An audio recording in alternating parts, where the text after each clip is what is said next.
Good morning friend, কেমন আছো তোমরা সবাই? আশা করি তোমরা সবাই ভালো আছো আর আমিও খুব ভালো আছি। তো এর আগে তোমাদেরকে শর্ট ভিডিও তো দেখিয়েছি, আমার মা বাবা আমাদেরকে ছেড়ে চলে গিয়েছিল সুন্দরবন। তো তারা আবার ফিরে এসেছে। ওরা গিয়েছিল 6 তারিখ আর এসেছে 10 তারিখ ভোর 3টের সময়। তো কি কি নিয়ে এসেছে চলো সেটাই ফার্স্টে তোমাদের সাথে শেয়ার করি। প্রথমে চাটা খেয়ে নিলাম আর মার আমি গল্প করে নিলাম কিছুটা, তারপরে চলে এসেছি কি কি নিয়ে এসেছি সেইগুলোই তোমাদেরকে দেখানোর জন্য। তো প্রথমে এই দোলনাটা নিয়ে এসেছে, কি সুন্দর পাখি বসে আছে দুটো আর দোল খাচ্ছে, টাঙিয়ে রাখা যাবে।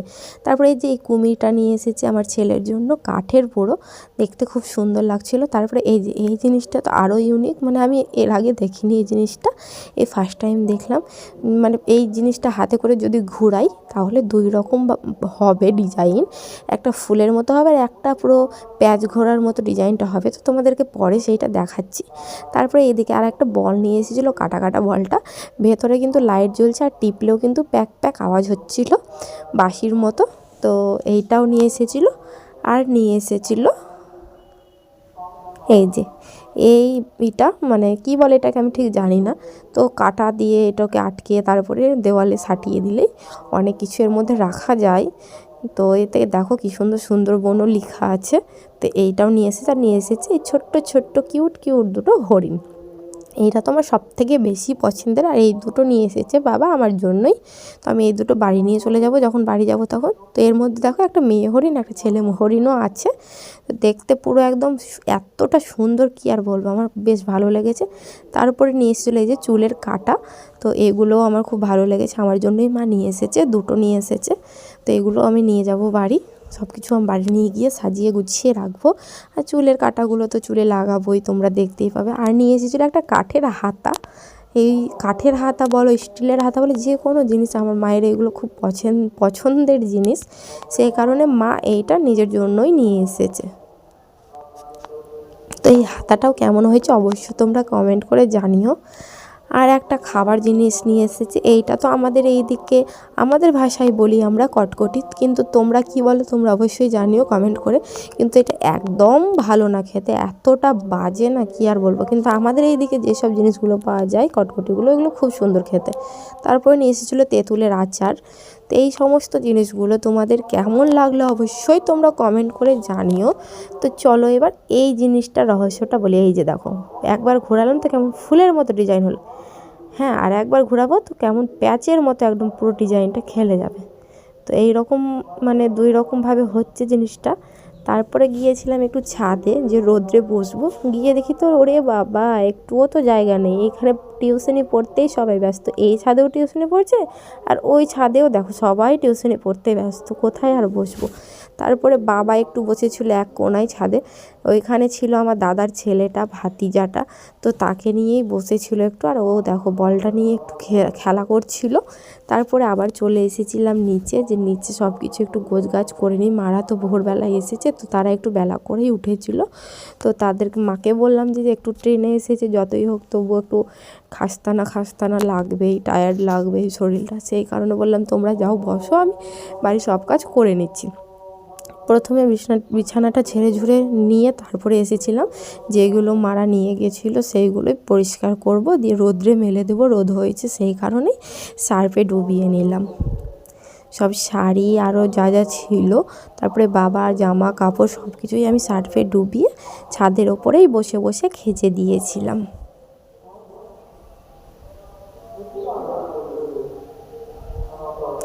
তারপরে চলে এসেছিলাম একটু ঘরের মধ্যে, শোকেসটা একটু এলোমেলো হয়েছিল, তো ভাবলাম একটু গোছগাছ করে দিই।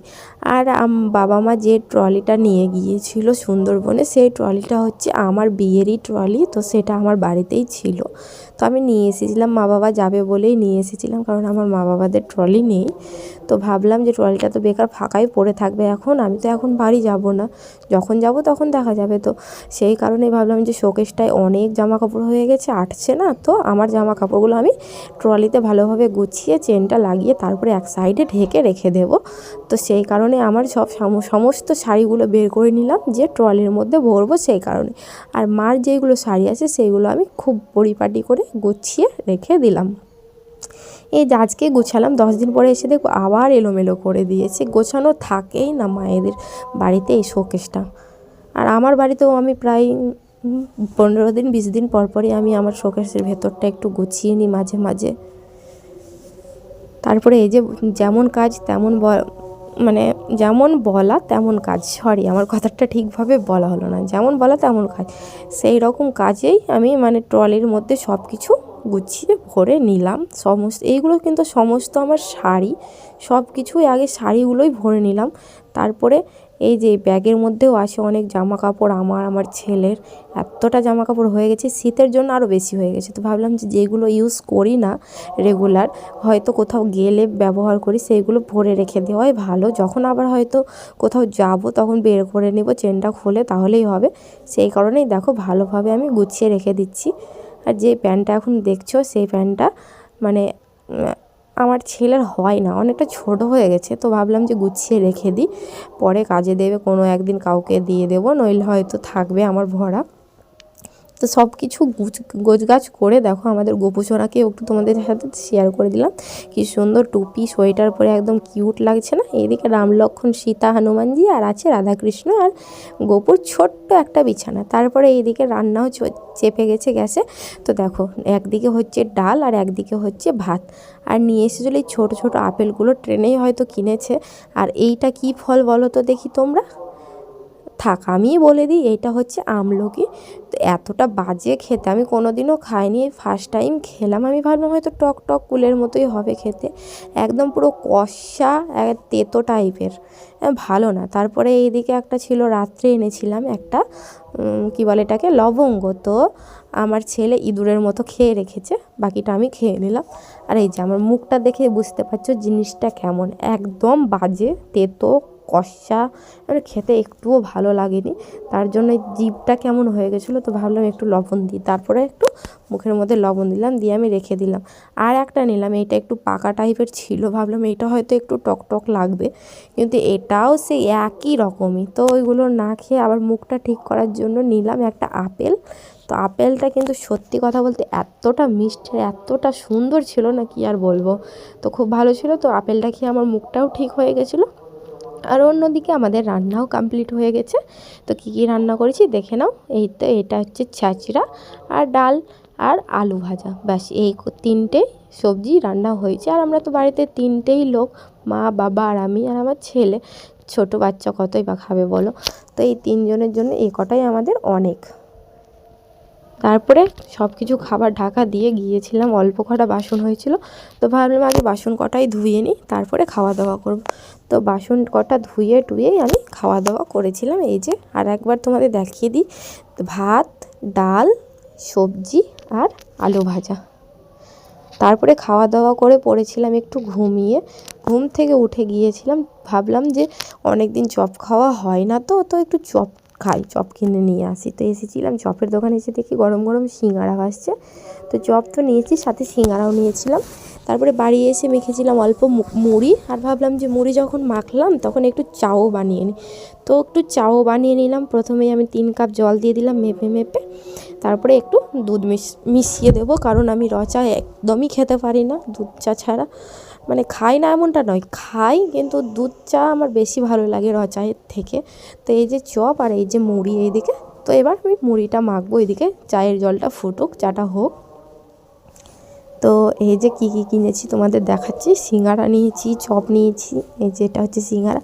আর ও যেই দোকান থেকে আমি চপ সিঙ্গারা নিয়েছি ওই দোকানটায় কিন্তু চপ আর সিঙ্গারা তার সাথে কচরাও ভাজে, এতটা টেস্ট হয় না, কীভাবে বানাই না বানাই সেটা তারাই জানে, খুব সুন্দর টেস্ট হয়। তারপরে চাটাও আমার হয়ে গেল, আর এইদিকে আমার মুড়ি মাখাটাও হয়ে গেল। তো চলো এবার চাটা প্রথমে ছেঁকে নিই। প্রথমে আমি বিনা চিনির একটু চা করেছিলাম মায়ের জন্য, তারপরে আবার আমি কিন্তু চিনি দিয়ে ফুটিয়ে নেব। তো মায়ের জন্য চাটা আগে ছেঁকে নিলাম আমি 1 কাপ, তার উপরে আবার চিনি দিয়ে আমাদের জন্য একটু ফুটিয়ে নেব। তো এই যে চা হয়ে গেছে, তো চা নিয়ে বসে পড়েছি এখন খাবো বলে। এই যে আমার ছেলেকেও দিয়েছি অল্প একটু খেতে। তারপরে এদিকে টিভিতে হচ্ছিল কথা সিরিয়াল, সেটাও আমরা দেখছিলাম বসে বসে। তারপরে চাটা খাওয়া দাওয়া করে বসে পড়েছিলাম। নতুন বই পেয়েছি স্কুল থেকে, সেই বইগুলোই মলাট লাগাবো, সেই কারণে। বই পেয়েছে বলাটা ভুল, বই কিনে নিয়েছি, বইয়ের সাথেও মলাট দিয়েছে। তো আমি এই মলাটটা লাগাবো না, কারণ কাগজের মলাট তো ছিঁড়ে যায়, বাচ্চা বুঝতেই পারছো ভরবে বের করবে তখন ছিঁড়ে যায়, সেই কারণে আমি এই মলাটটা লাগাবো, সাথে পিন দিব আর আঠা দিব সব কিছু দিয়ে। তো এই যে আমার সবগুলো বইয়ের মলাট লাগানো কমপ্লিট হয়ে গেছে। তো কেমন হয়েছে অবশ্যই জানিও। তো আমি আগে পারতাম না মলাটটা লাগাতে, এখন আমি পারি লাগাতে। এখন আমাকে অনেক কেউ বলে তাও যে মলাটটা একটু লাগিয়ে দিতে, আমি লাগিয়েও দিয়ে অনেক কাউকে হয়তো ফাঁকা টাইম পেলে।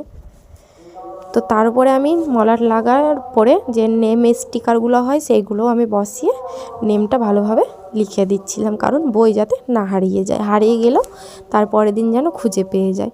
তো আজকের ভিডিওটা আমার এতটাই, কেমন লাগলো না লাগলো তোমরা অবশ্যই আমায় কমেন্ট করে জানিও, আর ভালো লাগলে লাইক করে দিও, আর আমার চ্যানেলটাকে সাবস্ক্রাইব করে বেল বাটনটাও অন করে দিয়ে আমার পাশে থেকো। ধন্যবাদ এতক্ষণ ধরে আমার ভিডিওটা দেখার জন্য। সবাই সুস্থ থেকো, ভালো থেকো, সাবধানে থেকো এবং আমার পাশে থেকো।